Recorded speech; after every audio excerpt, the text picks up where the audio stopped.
तो 8 तारीख मुकर्रर हो गई है और राहुल गांधी ने खुद कमान अपने हाथों में संभाल ली है। टीएमसी पर जैसे ही कब्जे की खबर आई तो राहुल गांधी ऐसे एक्शन मोड में आए कि खबरें छपने लगी कि 8 तारीख को इंडिया गठबंधन की बैठक होने वाली है।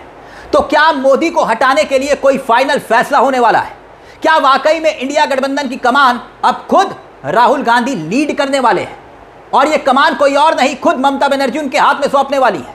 इंडिया गठबंधन इकट्ठा होगा तो ये 2 दल, जी हां 2 दल कौन से हैं जो दगा दे सकते हैं, उस पर भी हम आएंगे। लेकिन हेडलाइंस, सबसे पहले हेडलाइंस क्या है? दिल्ली में 8 जून को इंडिया ब्लॉक की बैठक संभव, राहुल, ममता और अखिलेश समेत 15 दलों के नेता आ सकते हैं एकजुटता पर चर्चा। अगली हेडलाइन देखिए। अगली हेडलाइन में लिखा है कि टीएमसी में घमासान के बीच इंडिया की बड़ी बैठक 8 जून को, विपक्ष का महामंथन। यानी कि जहां एक तरफ ममता बनर्जी की टीएमसी टूट रही थी, ममता बनर्जी के अपने उनको दगा दे रहे थे, तब उसी वक्त राहुल गांधी एक्शन मोड में आते हैं।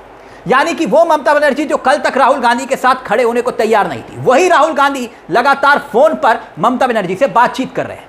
पिछले 15 दिनों से कोलकाता में एक चर्चा हो रही थी कि इंडिया ब्लॉक की बैठक होगी। अभिषेक बनर्जी, ममता बनर्जी, तमाम नेता एक के बाद एक दावे कर रहे थे कि भाई बैठक करिए, बैठक करिए। लेकिन अब खबर यह आ रही है कि राहुल गांधी ने यह तय कर दिया है कि बैठक अब होकर रहेगी। लेकिन इस बैठक को लेकर तमाम तरह के कयास लग रहे हैं। कयास ये कि राहुल गांधी को क्या वाकई में इंडिया गठबंधन की अब कमान सौंपने का वक्त आ चुका है?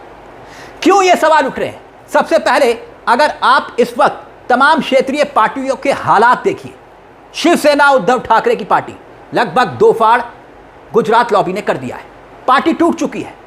शिंदे के साथ सुलह की खबरें तक आ रही हैं, मगर पार्टी इस वक्त खत्म होने की कगार पर। ऐसे ही शरद पवार को देखिए, शरद पवार की पार्टी को भी गुजरात लॉबी ने खत्म कर दिया, भतीजे को अलग किया और फिर उसके बाद पार्टी खत्म। ऐसे ही स्थिति अब टीएमसी की देखिए। टीएमसी में ममता बनर्जी की पार्टी में ही 2 फाड़ कर दी गई और इसी हालात के बीच में जेडीयू पहले से ही बीजेपी के कब्जे में आ चुकी है। अब बचा तो बचा कौन?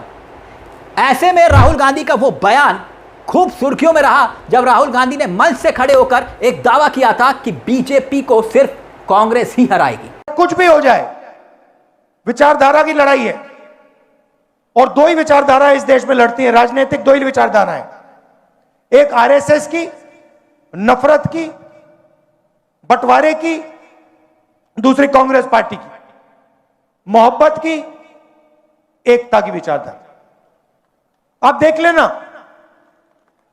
बाकी सारी की सारी पार्टियां इनके सामने नहीं खड़ी हो पाएंगी,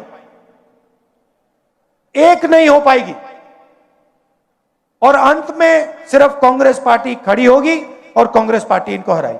आप याद रखो मैं क्या कह रहा हूं, नरेंद्र मोदी को, अमित शाह को कांग्रेस पार्टी हराएगी, बीजेपी को कांग्रेस पार्टी हराएगी। तो क्या उसी कड़ी में अब यह संकेत है इस बैठक के भीतर? वैसे 2 दल जिनका जिक्र किया जा रहा है जो इस बैठक में नदारत होंगे, एक दल और छूट गया जिसके भीतर 2 फाड़ हो चुकी है, आम आदमी पार्टी। आम आदमी पार्टी यानी कि अरविंद केजरीवाल, देखिए ना, पंजाब चुनाव से ठीक पहले तमाम सांसदों का टोला आम आदमी पार्टी को छोड़कर चला गया। तो यह सब कुछ बताता है कि अब क्या एक छाते के नीचे आने का वक्त आ चुका है और उस छाते की कमान खुद राहुल गांधी संभालने वाले हैं और यह कमान खुद विपक्ष के वो नेता राहुल गांधी को देने वाले हैं जिनके अपने खुद की पार्टी के अस्तित्व पर खतरा आ चुका है, खतरा मंडरा रहा है। वैसे राहुल गांधी ने एक बैठक पहले भी बुलाई थी, सितंबर के महीने में 2025 में अपने आवास पर। तब उस वक्त कोई फैसला नहीं हुआ था, लेकिन अब हालात बदल चुके हैं।